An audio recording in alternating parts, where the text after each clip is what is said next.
Meta's new AI system. It is very intelligent and there's like so many different moving parts to it, but the nuts and bolts of it is that it uses sequence learning. It understands when a user interacts with your brand, it analyzes what platforms they use to interact with your brand, and it also analyzes what format they favor when interacting with your brand.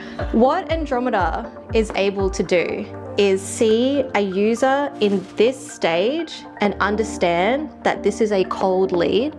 It's then able to see the user at this stage and see that they're in consideration, and then see here that they are a hot lead and ready to convert, i.e.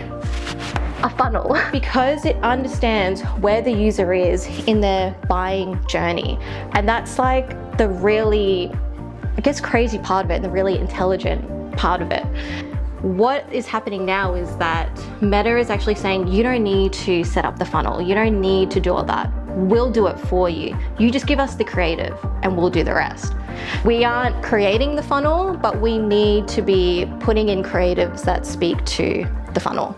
Meta now runs that funnel for you. You, as the marketer, need to step back and not try to control everything in terms of how you drive people through that funnel. So the funnel's not dead. Meta just runs it under the hood and runs it for us in an automated way. It needs to look at all those other data points it has and put those together to build the perfect customer journey for your customer. And I think when it comes to like our bottom of funnel stuff in the offers, that's good, and like we still need to have a good balance of that. But when it comes to all of our awareness stuff and our consideration, you probably aren't going to see a lot of conversions coming from these two stages of the funnel, but they're still really, really important to have.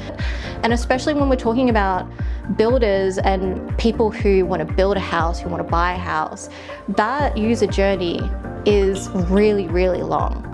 And so like, we're kind of like trying to get people who are at the very end of that user journey.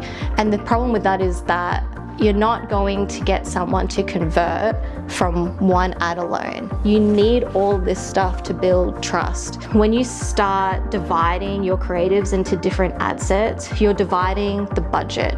And the budget is the driving force behind Andromeda. So if you are dividing all of your campaigns up and you've got 3 or 4 different ad sets and you've got like $10 on one, $20 on another, $15 on another, you're actually limiting the budget. That's why it's saying you don't need to have all these different ad sets.